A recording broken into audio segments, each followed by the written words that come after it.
Pig Book 2 é uma falha. Ou, pelo menos, é assim que pode parecer quando analisamos o modo como sua história foi escrita. Mas antes de entrar no assunto, quero avisar que meu servidor do Discord já está aberto. O link está na descrição. Lá, vocês podem conversar comigo e com a comunidade sobre Pig, teorias e tudo o que envolve o canal. Agora sim, vamos ao vídeo. Sempre que acompanhamos uma narrativa, seja de um filme, um livro ou até mesmo de um jogo, esperamos que ela tenha uma estrutura clara, uma introdução sólida, um desenvolvimento coerente e um final que faça sentido dentro do que foi prometido. Mas Pig Book 2, por mais ambicioso que tenha sido, não conseguiu sustentar tudo o que começou. Quando olhamos para Pig Book 1, encontramos uma base bem construída. A história nos coloca em um mundo novo e misterioso, com liberdade para explorar o enredo e tempo suficiente para descobrir o que está acontecendo. Descobrimos aos poucos o que é a infecção, quem está por trás dela e quais são suas motivações. Fazemos aliados, perdemos amigos e, passo a passo, cada evento parece ter um propósito. Nada soa gratuito, e mesmo com uma brecha deixada para continuar, sentimos que aquele ciclo foi concluído. Era uma história que poderia ter terminado ali, de forma digna e completa. Mas Minitoon decidiu continuar. Assim nasceu o Book 2, uma sequência que começa promissora, mas logo se perde em suas próprias decisões narrativas. Dessa vez, temos um novo antagonista, Willow, uma personagem com motivações aparentemente profundas, a vingança por sua família. Depois de um flashback mostrando seu passado, voltamos ao presente, onde o jogador e o seu grupo estão vivendo em segurança. É então que encontramos um rádio e partimos em busca de pilhas para fazê-lo funcionar. Após o concerto, conseguimos contatar outros sobreviventes e, mesmo com certa hesitação, decidimos que é uma boa ideia encontrá-los. Mas esses sobreviventes pertencem à gangue de Willow, e ela mesma está entre eles. Logo de cara, um de nossos aliados é sequestrado, e quando o reencontramos, ele já está infectado. É uma perda brusca e gratuita, sem peso narrativo real, como se estivesse ali apenas para adicionar drama. E depois disso, Willow e seu grupo atacam nossa base, destruindo o abrigo e nos tornando prisioneiros.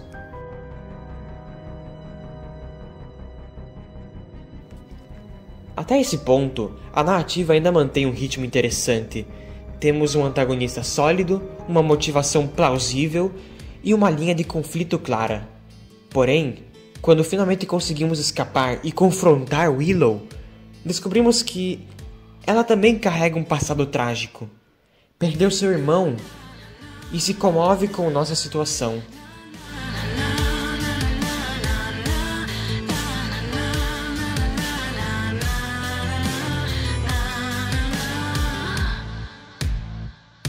Em um giro brusco, a vilã se torna nossa aliada. E aqui surge o grande problema. O que resta da história depois disso? Quando o antagonista, a força que movia o enredo, deixa de existir, a narrativa perde o rumo. A partir daí, o nosso objetivo passa a ser encontrar uma cura para a infecção. Mas esse propósito surge de forma apressada, quase como uma desculpa para continuar a história. Cada personagem parece ter uma motivação própria. Pony quer curar Zizi, Willow quer salvar seu irmão e Tigre, que surge mais tarde, busca ajudar um velho amigo. O jogador acompanha tudo isso, mas sem um foco real. A jornada se fragmenta e o impacto emocional que existia no Book 1 se dilui completamente.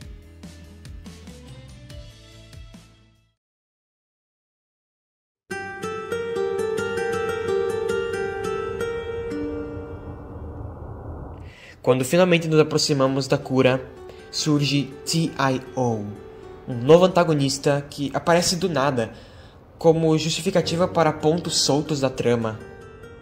Ele não tem forma física, apenas psicológica, e suas motivações nunca são realmente exploradas. Apesar de ser apresentado como uma ameaça poderosa, sua presença é rasa, e sua derrota rápida e sem consequência.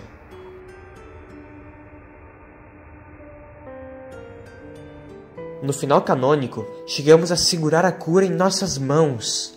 Mas antes que possamos usá-la, outro personagem surge repentinamente, toma a cura e desaparece. Nenhuma explicação, nenhum fechamento, apenas um vazio. O resultado é uma história que termina deixando mais perguntas do que respostas, transformando todo o esforço dos personagens e dos jogadores em algo em vão. Nem toda narrativa precisa ter um final feliz, mas o problema aqui não é a tristeza, e sim a falta de propósito. Tudo que construímos, aliados, motivações, conflitos, é descartado sem conclusão. Personagens importantes como Kona, Robbie e até o próprio T.I.O. parecem ter sido inseridos apenas para preencher espaço.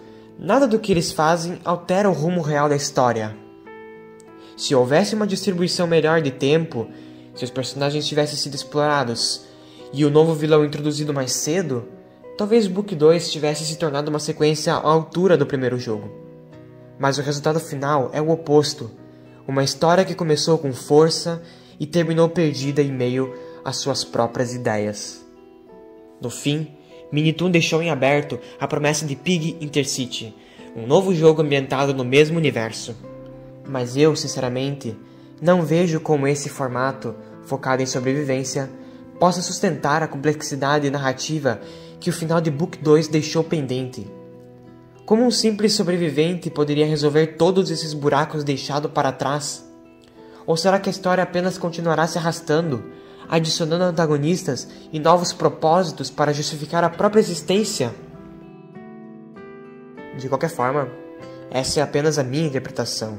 Você pode ter entendido o Book 2 de outra forma, e tá tudo bem. Deixe seu comentário aqui com a sua visão, mas faça isso com respeito. Se o vídeo te fez pensar um pouco sobre como a narrativa foi construída, deixe um gostei ou não gostei e se inscreva no canal. E claro, se quiser discutir mais sobre Pig, o Discord do canal está aberto, o link está na descrição. Esse foi o vídeo de hoje, obrigado por assistir e até mais.